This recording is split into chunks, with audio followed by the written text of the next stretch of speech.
Welcome back, ladies and gentlemen, to the Mailright Podcast. We're incredibly thrilled, excited, and happy to have Nick Niehaus, who has a long track record of being an entrepreneur and founder of a lot of things. Currently, he's head trainer. Actually, you want to, Nick, let me do this. You have a pretty robust profile. So instead of me trying to introduce you and list off all of the things that you've done or that you're known for, why don't you go ahead and introduce yourself to our audience, anybody that might not know you? Sure. Yeah. So I'm Nick Niehaus. I've been in the, I would say, marketing space basically since I was a freshman in college. So almost, I guess, 15 or so years now. You can kind of figure out how old I am based on that if you want to. But my background, I've been self-employed pretty much the whole time. I invented a product called the Case Coolie. Keeps a case of beer cold for 10 hours without ice. That was a lot of fun. Did that for a few years, but my primary focus has been video. So really for the past 7 years or so, I've been making videos of other people, teaching people how to make videos. And so for about 3 years now, I've been running, we started a company called Business Video School, not on purpose in alignment with when the pandemic started, but it kind of worked out that way. So we pretty much launched right as everything got shut down, which was kind of good timing because it's an online school. People were able to dive in right from the start. And yeah, worked with a couple thousand real estate agents over the past 3 years or so, teaching them how to use video. So all kinds of stuff. So I'm always happy to talk about video, whatever vein or topic you want to go on there. Okay, cool. Well, I've got my pugnacious partner in crime. For those that you don't know him, and you should, boy, oh boy, should you ever. Hey, John, just for the people that might not know you, why don't you go ahead and introduce yourself to the audience? Oh, thank you so much, Robert, for that introduction. I'm the joint founder of MailRight, mail-right.com. We build beautiful websites on WordPress, plus we got a number of great marketing widgets, add-ons to help you get digital leads through your website. And it's just a great product. Back over to you, Robert. And I'm Robert Newman. I'm the founder of InboundREM. I made my bones in the real estate marketing business by being known for real estate SEO, but I've expanded. I've done a lot of things. I've actually founded a couple of businesses in the space. I sit on the board of advisor for a couple of digital back-end prop technology companies, whole bunch of stuff. Go look at me at inboundrem.com and look at my about page, and you'll get any story that you want from me. But today we're going to talk to Nick. And I did the rare thing where, do you want to hear a funny story, Nick? Sure. Okay.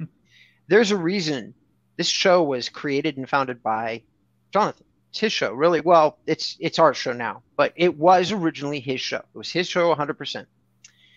And then we had this experience where he got on with a guest and he tried to pronounce their last name, and they just got really upset at him. And this is about a year and a half ago. And he's just like, that's it, Robert, you're doing the hosting. And now I just massacred your last name. I'm so sorry. It's Niehaus. Oh, no. And I said Niehaus. That is I almost consider that an acceptable alternative for how often that's what I hear. So it's not a big deal at all.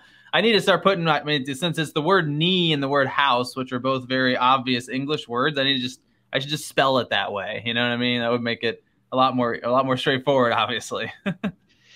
Perfect. Well, today, ladies and gentlemen, we're going to talk about a subject that's really fun, and it's also really it's catching a lot of buzzwords and lately, and that's Reels. We're going to talk specifically about Instagram Reels, but honestly, video content can really be repurposed for any place that hosts Reels, which is most services these days. Facebook does Reels, Instagram does Reels, a lot of people do Reels, YouTube does Reels. Everybody's getting into the short little clip business because everybody's trying to compete against the phenomenon that is TikTok, and not very well, I might add.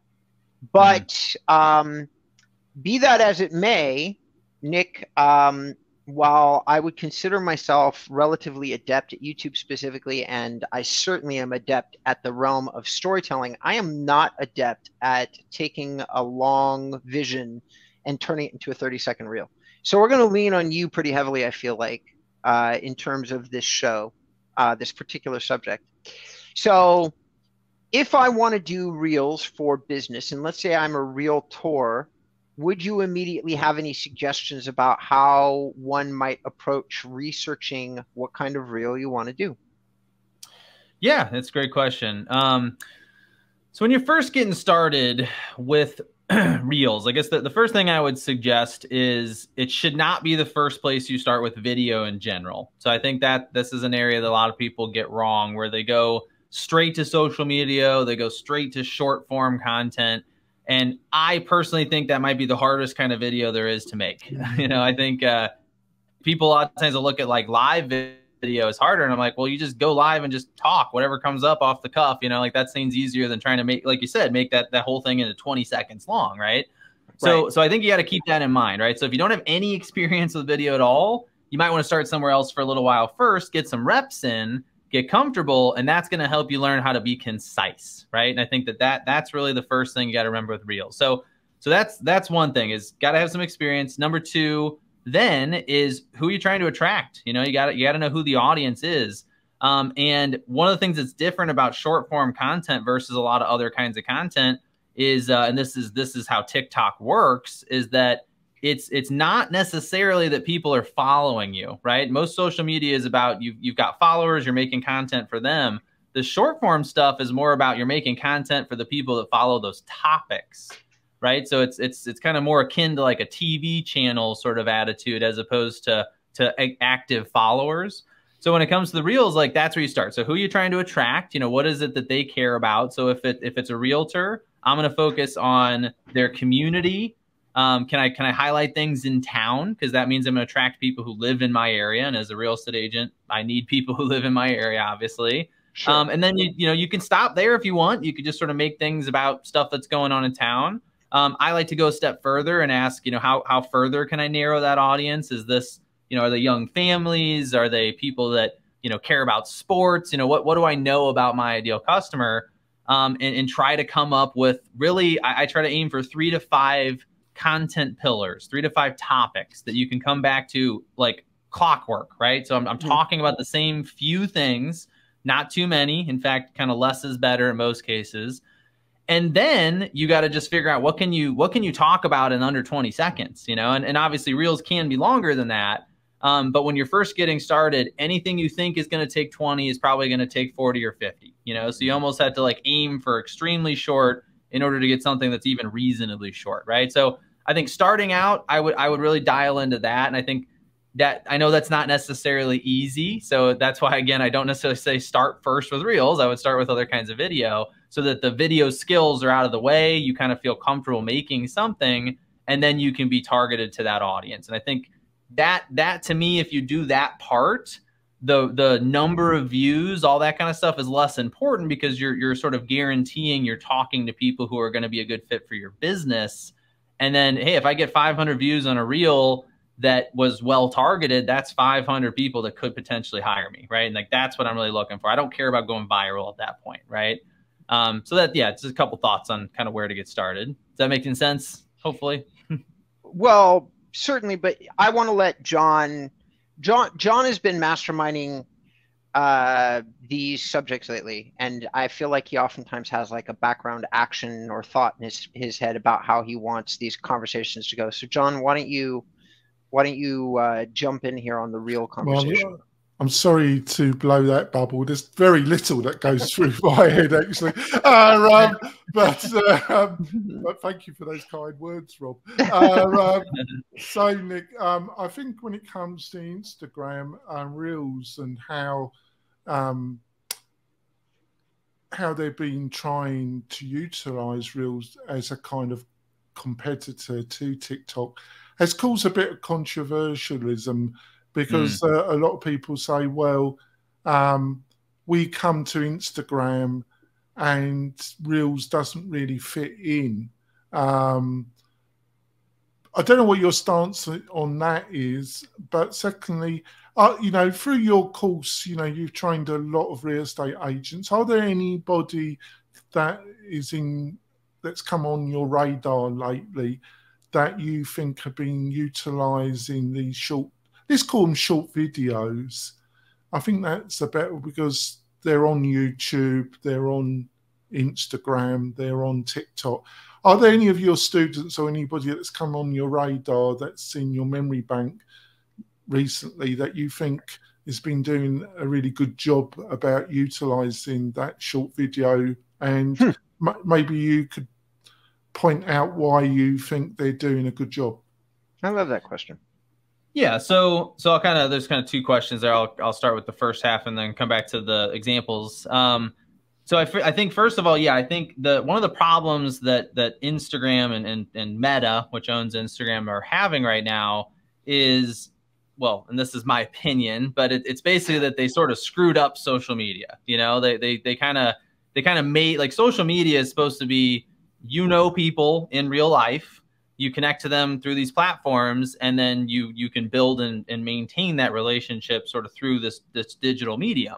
And obviously the pandemic made it even easier just to immediately connect with somebody on social media, and maybe you never met them in person, right? And then you can still build that whole relationship there. So traditionally, that's how we see social media, right? Well, these platforms, you know, they just have messed with it so much. You know, we're gonna for a while, Facebook started pushing news, and they started pushing group posts, you know, and it was stuff that kind of came before TikTok even, that started to turn people off. I started, well, I'm here to talk to my friends and family. Like, what is all this other junk? Well, so that's kind of the backstory to that. Then you have TikTok starts to emerge, and TikTok is, you know, we would call this more of like a content discovery platform. Yeah.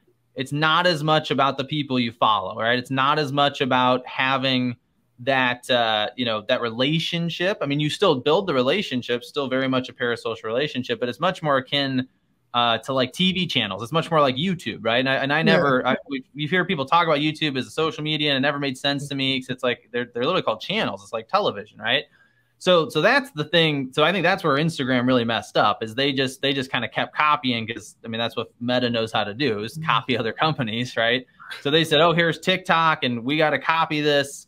And that's what the backlash was ultimately kind of about, right? Is this idea of, well, that's not why I'm here. I'm here because I want to connect with specific people. I want to see the pictures from my friends' lives, you know? And instead, you're showing me random videos from random creators that might be engaging, might be interesting, might be exciting, but they're not what I asked for. You know what I mean? And I think that's so that kind of that was the problem. I think that's why you've seen Instagram kind of circle back. They're de-emphasizing video right now. They're leaning more into photos again.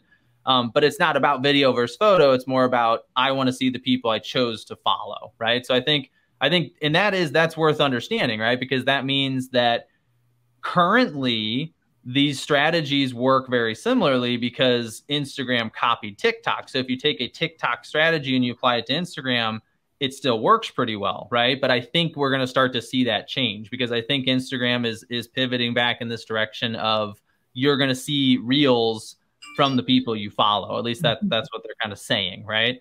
So that's kind of where we're at there, right? So that being said, to sort of answer that second question of who's doing, you know, well with this, what I've seen is that there's several examples of people who are kind of doing this stuff well. And what's interesting about it is they're just influencers, you know? I mean, it's not like we talk about real estate, and then we have these individuals, you know, like, for instance, like Zach Faust. Zach Faust has like 1.5 million TikTok followers at this point. He's a real estate agent. And he's just basically, he's a super animated guy, you know? So like when he talks, and obviously leans into it, but it's just engaging, right? And then he emphasizes it by, he'll do this thing where he'll zoom in and out on his face as he's telling a story. And a lot of his videos are like, he's just sitting in a car yelling, basically, you know, he's just telling the story. He's so impassioned. And I'm like, if most other people told the same story, I probably wouldn't watch that video, right? Because sometimes they're really good stories. Sometimes they're just sort of average, but it's how he tells it, right? So that would be kind of one example. And I think that's what, in terms of a strategy you have to look for, that's what you have to remember, is that this at this point, if you want to go in this direction of these short form videos, it's less about the relationship you already have. It's less about just checking in with people who already know you, which is what you would do on Facebook or Instagram, and it does work. And I think, and the truth is, I think that's better for most agents. I don't think most agents need to have a very large audience. They need a small audience, few hundred people, maybe a couple thousand in their town that want to have a relationship with them, and they need to maintain those, right? Versus the short form stuff is amazing for going viral, right? That's kind of what it's built for. It's built for this idea of like, if you make something that's just really engaging, that's really funny, that gets somebody glued, right? That's why things like the number of times it gets replayed, that's an important stat on these short form platforms, because they want to see content that keeps people, even rewatching the same thing a couple times. That is what works there, right? So for the agents that, it's a little bit of a catch-22 in some ways, because I feel like if you go all in on that, you might end up with 1 million followers, but most of those followers are not going to be in your area, right? They're not going to be people that can do business with you. And so you've also seen some of that, where like you've got certain individuals that are in cities that are just exciting places to be, right? So like if there's certain agents who are in, for instance, Las Vegas, and they have hundreds of thousands of followers because Las Vegas is just full of really cool, interesting stuff to look at, right? So they go make these little community highlight videos, but they're talking about stuff that doesn't exist in most cities, right? Versus you go to somebody who's based in, like, I live in St. Louis, Missouri, right? And there are some exciting things to talk about here, but we don't tend to have as many of those type of influencers in St. Louis, right? So you do have to kind of consider where you are and then sort of match what you do to that. And I think if you think about it that way, you can find a strategy that does cater to your area. And I would actually say for a lot of agents, I think having a couple thousand followers, but they're all in my town, is more useful than having several 100,000, and most of them can never hire me, right? Because I might get a lot of engagement, but like let's say I put a video out and I get 200 comments on it. Now I got to go back through and look at all those, and I don't know how many of those people could actually hire me, versus if I have a smaller audience that's more targeted, I know they're all worth talking to. So right? What I think, before we go back to Rob, what I think you're trying to point out, and thank you, it's been really insightful, what you've just outlined, but I think what you're trying to say is some of these metrics when it comes to a real estate agent could be a bit vanity metrics, where the real business of really getting clients is a smaller but a more engaged audience. 100%. Yeah, I think we've always dealt with vanity metrics in social media, but I think short form video has made that problem worse. You also like TikTok, for instance, a view, which they actually call a play, just means the video started moving at all. So it doesn't, so on Facebook, it's 3 seconds. So if you get a view, that person spent at least 3 seconds with you. YouTube, it's 30 though, right? So like if you can't really compare those together, and then you've got short form like TikTok, where it's literally 0. If it starts to show up at all, that counts. And so, yeah, I just really warn people about, it's great. You want to have lots of views. That's all really exciting stuff. But they don't mean the same thing. And if, I think there's I talk a lot about the idea of being active versus impactful. So is the thing you're doing making you feel busy, or is it actually accomplishing something for your business? And social media, and especially these video tools, can be really impactful, but they can also be a way to feel active. And I think a lot of times, people, they put there's so much psychological blockage when it comes to making video, because they're so nervous, they're so uncomfortable with it, that, you make one of these videos, it's 20 seconds long, you put it out, and you get this huge sense of relief because you just did the video thing, right? And that's certainly true. And by all means, the first couple of videos you make, you're going to go through that. But what are you getting from it, right? Are you tracking those results? Are you tracking how many people are actually reaching out to you about real estate? Or are you getting conversations that lead to business conversations? Or are you just getting comments that make you feel good because you got 10 comments on your video? And that, this is obviously stuff that has become kind of a personal pet peeve of mine, because I see people talking about, engagement rates and all this stuff all the time. So I get it. It's hard not to think about, but you really, yeah, it's very important, especially when you're talking about social media, that you're measuring the right things. Okay. So Nick, on that note, we're going to take a break. We're going to go to what for our audience is going to be a brief little break here. And for us, it's going to be a few seconds. But when we come back, I'm going to share some thoughts about where I feel reels are for real estate. John, I'm going to ask you to do the same. And then Nick, you can weigh in at the end. So without any further ado, actually, you know what? Before we go to break, Nick, we're going to do this twice. If somebody did want to reach out or do a little bit of research on you, I I think that you're savvy. You're talking about a lot of the same hot points that I talk about when it comes to video. So if somebody wanted to watch your videos and learn from you, where are they going to go?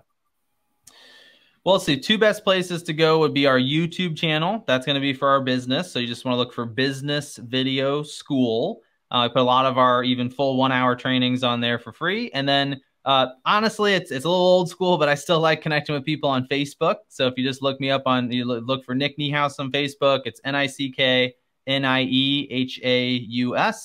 And obviously you're looking for the one that is the guy who works at Business Video School. So just make sure you find that. There are a couple Nick Niehauses out there I've found, but not many. So that's probably the best way to find me.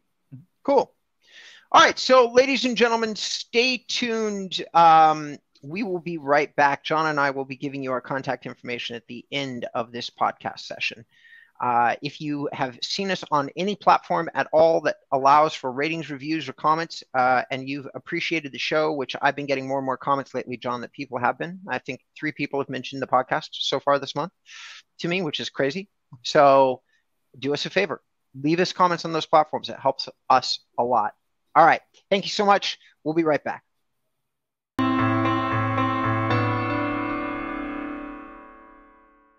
Ladies and gentlemen, to the podcast, Mail Right Podcast. We are doing an interview with Nick Niehaus, and we are talking about video. We've gone deep down the rabbit hole for Reels.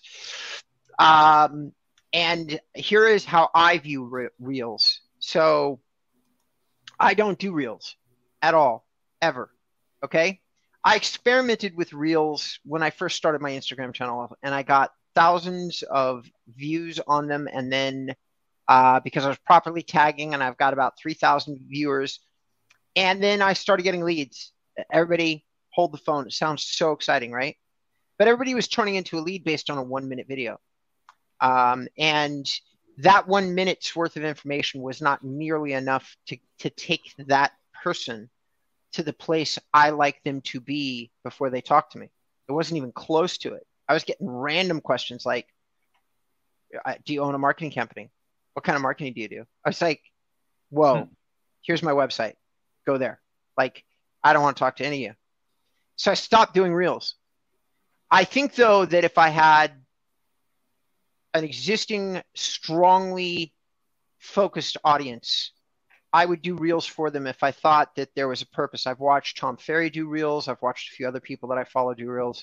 And if you're doing a very quick little inspirational thing to a very select targeted group of people, and you're intending it as a value add to an existing audience, I love Reels for that purpose. Give me 1 minute of like, let's go. And I'm going to be like, awesome. As long as that's the only purpose. You're not really trying to give, you're just trying to say, hey, it's another day. It can be hard or it can be great, and you just make it whichever way you want it to go. But, you know, something like that, like I watch Tom Robbins Reels. I've talked, there's a few people, Sai Guru. I watch their Reels because they're little injections of a message I'm already familiar with.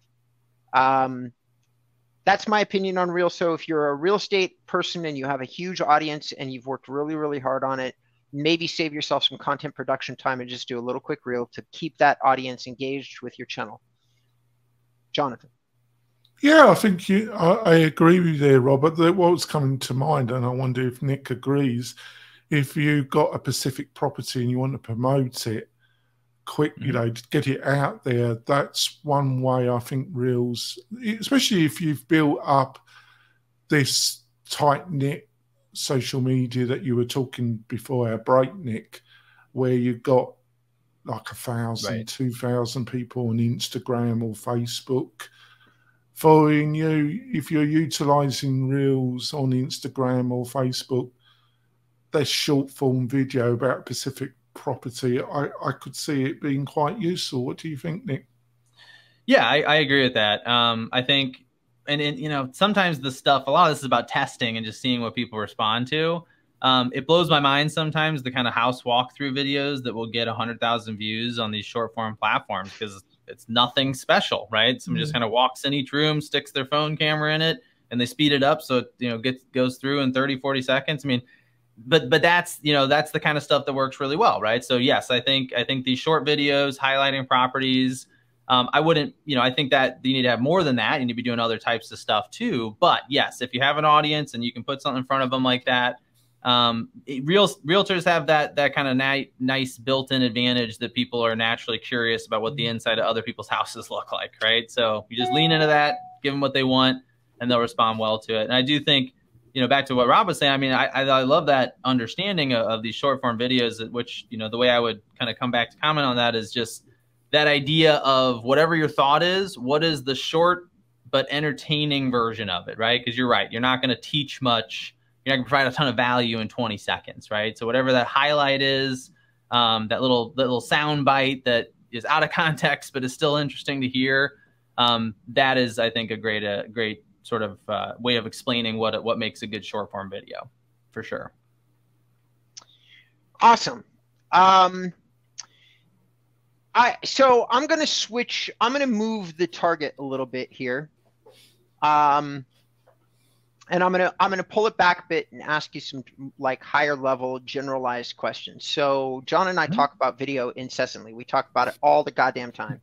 And finally, after I've been talking to realtors about video for 10 years, and for the first 8, I got ignored. No joke. Last couple of years, especially since the pandemic hit, people have started to look at it with a much higher degree of intent. And I have watched certain people come out of nowhere and make massive incomes from themselves, all using video as the primary strategy, the primary driver of said strategy. But with emerging adoption comes a need for more thought out strategies.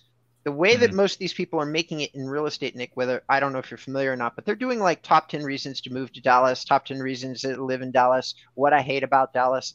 Honestly, every single realtor in the US is following the same template right now. They're all making the same kind of content in whatever market they're in. All right.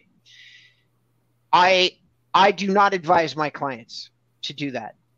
We do different content. But I'm curious. You're a video expert. You understand the challenges I've painted it. So what would you be telling? You get a real estate person who's called you. I've been doing video. It's stopped working. It's not working as well. 9 other people are doing the same videos in the same market. Nick, what do I do? Well, so yeah, it's a great question. I think that the reality is right now, if you were an early mover, you're probably not going to lose your advantage, maybe ever, right? So you don't really get those kinds of calls because that person is already better at video, right? Like they're a better performer, they're more compelling on camera, they understand lighting and audio, and they're just making a better video that's easier to watch, so good for that person, right? So that's why, this is the issue. A lot of agents, they see that person, they go, oh, they're making these top 10 list videos, I'll make the same thing, and then they don't get the same results, right? They're not as good on camera, they don't have the experience, etc. So it's all about niching down. I think that in my sense, like anything you get more experienced with, there's sort of this theory that like the more of an expert you become at something, the simpler it becomes in your mind because all the steps sort of blend together into just a few steps. And with this video stuff and with social media, like it's kind of for me started to feel that way where it's like, it's just marketing fundamentals, right? So a lot of people, they skip the marketing fundamentals. They don't think about those questions that you should ask before you start any marketing effort. And so like one thing that's always confused me about those kinds of approaches is it seems like all the realtors with these YouTube channels are marketing to people who are transplanting to their city. Because I'm not going to search for a video of like, what are the top 10 things to, or like, what's traffic like in the city I already live in? Like, I already know what that's like, right? Or like the reasons to move to my city, like I'm here, I'm just moving from one house to another. So that to me, I think is the next stage we're going to start to see is people thinking first, okay, I'm here, I'm in this area.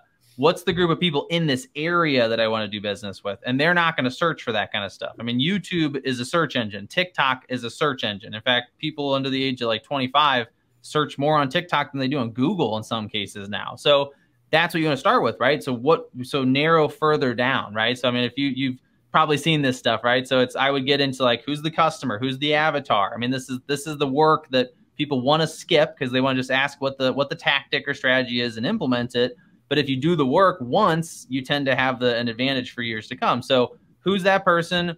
if I'm going to make a video about something in my town, what are the parts of what's going in my town that that person cares about, you know? So it's not about moving to St. Louis. Now it's about, what do I do? You know, what's something coming up this weekend that young families would be interested in if that's my target audience, right? How do I talk about those topics over and over again? And you should start to see everybody sort of develop their own strategy. So, you know, YouTube, and I think TikTok as well, was built on sort of a television model. They call them channels on YouTube.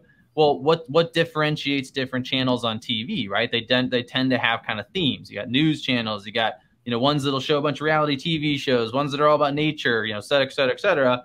With social media, where this isn't social media, now we're talking about these sort of content discovery platforms, it's even more niche, right? So how can you get into those smaller niches that people are probably searching for? So if you combine understanding your ideal client with the kinds of search terms they look for, that's just fundamental SEO stuff, that's where you're going to find the gold moving forward, I would think. Agreed. And I would approach it much the same way. And I will just add a little addendum. You covered all that territory so well for us, Nick. I oftentimes have to throw in a little thought at the end. I don't with you. I will say this: you want to use tools. The 2 tools that I use, the 3 tools that I use, no, the 4 tools that I use. So here's my tools. I use Neil Patel's Uber Suggest. I use Ahrefs for YouTube searches, and I use vidIQ for only YouTube. I think that Jonathan uses TubeBuddy. But either way, you can use something for keyword research on YouTube specifically. And if you got a larger budget and you happen to be, or some of you who are listening are CMOs, marketing guys, operations guys for real estate brokerages, get them to get you an Ahrefs account. It's about $99 a month, but you can search all the platforms all at once for keyword research. Everybody, Amazon, everybody. I think the other thing, Rob, is, you know, Nick, last week we had an internal show and we were talking about Google local guides and becoming a contributor. I think video for your blog content, for your website, for your content that you're providing for Google, using video is a great way of showing Google you've got a lot more value to your audience. And I think a lot of people were devaluing, but I think I just sense it. I don't know if you agree, Rob, that people are realizing having your own website and utilizing these platforms to drive people to your website is the best long-term way to go, rather than just utilizing these platforms as a way of generating metrics that to some extent are vanity metrics. What do you reckon, Rob? I think that most of real estate is vanity metrics in general, especially if we start to say, what are you looking at? What are you trying to do? That's where my conversation happens much more frequently. A lot of people are trying YouTube, they're trying video, and they're getting it wrong, like deeply wrong. They're doing commercials, or they're trying to be too entertaining. You know, it's funny because some of the most successful agents I do, like leads for actual leads, people calling them, is still just a neighborhood tour where you get in a car, you drive through the neighborhood, and you do the who, what, when, where, why of that neighborhood, where you just say, this is how many houses that were sold here last year. I've been selling houses here for 10 years. A house like that used to go for 10,000. Now it goes for 50,000. I like the fact that there's a Costco over here and a school over here. I've never been to the school, but I've heard that the kids that go there tend to be pretty happy. And you're just driving around. Believe it or not, that video still gets more leads than oftentimes like a video that has 50,000 views that talks about the 10 top reasons like you might want to live in Dallas. That's not very specific to call me for about a house. That is really, come to my channel, become a follower of me. I am generally speaking like a tourist guide. I don't think you really want to do that. If you wanted to do every once in a while, drop a video that you know you're aiming at a big audience so that you can increase your total user base into a channel, sure. But I would personally ground that channel foundationally with really valuable, specific, deeply knowledgeable real estate information. That's how I would do it. That's how I've seen my clients be successful. My guy Brett has 60,000 views and makes about half as much as another channel in the same area that has 1.6 million views. Okay, that's crazy numbers. And he's not doing all the false calls, all the false starts as everybody else, because his channel is very goddamn specific. So, and for those of you who are doing the podcast, Nick is just sitting here nodding. So I think that right. I'm used to being on video, so I just not, but yeah, that's it. They're hearing us. They can't hear me nod.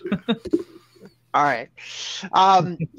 Ladies and gentlemen, we've kind of come to the end of our time. We gave everybody some bonus content. Usually we ask Nick, but we're actually well over the time that we normally schedule. So we accidentally had you deliver a little bit of bonus content for us. That last little segment that wasn't based on Instagram is probably how we're going to divide this up and do the and say that it was bonus content. But this is one more chance for people who might want to know you, follow you, get to understand what kind of value you add. Keep in mind our audience is 100% realtors or real estate professionals. So that's all we target this show at. And I know from personal experience, we get a lot of brokers and people like that who listen to the show. So how would you like those people to reach out to you if they were interested in researching it? Yeah, so this time I'll give you my website, bizvideoschool.com. So www.bizvideoschool.com. That you're going to be able to get a hold of us there, contact info, lots of guides, free stuff you can download. And then, really, again, it's Facebook. I mean, I know that's for how old I am, it's not really popular. My friends aren't on Facebook, but most of our customers are. So that's where I tend to spend a lot of time. So you find me, Nick Niehaus, on Facebook, Niehaus. That is a great place to connect. And I accept all my friend requests unless they are suspiciously weird. So as long as you don't have a weird sounding account, I will accept your friend requests and be happy to connect to net there. Awesome. So John, same question for you, but why don't you tell people what you've got going on? I know that you've been doing a lot of, you've been looking for some beta testers. Why don't you talk to us a little bit about that as we wrap up? Yeah, we're looking for mail right champions. If you become a mail right champion, you'll get a beautiful WordPress website free for 1 year and hosted and supported. And the only thing we ask you is that you utilize the platform and you have strong connections in your local community and your local real estate association, and you become hopefully a real champion. If you're not happy with us after the year, we will move your website somewhere else and you won't lose it. It's a great offer, and we've had quite a bit of interest. And we have a chat with me or Adam, and we see if we're a good fit, and then we'll get you on board. Back over to you, Robert. Beautiful. If anybody would like to do some research for me, about me, or at the company that I founded, or anything else, you want to start that InboundREM.com and either watch the video on the homepage or watch my about video. There's 2 separate videos that will both do a deep dive into who I am, what the mission is, what the missions are that I have, and how you can engage either me or in one of my missions if you so choose. So having said that, everybody, ladies and gentlemen, Nick, Jonathan, listen, I so very deeply appreciate that everybody that shares time with me. It's been a lot of fun. Nick, you're deeply knowledgeable. If anybody is looking for some information on video and maybe some kind of coach or material, I'm going to give it my stamp of approval. Jonathan's offer is amazing for those of you who might be looking to make a change but don't have a big budget. A beta test offer is incredible. So take him up on it. Call him. All right, ladies and gentlemen, thank you so much. Guys, thank you so much. We'll catch you the next time.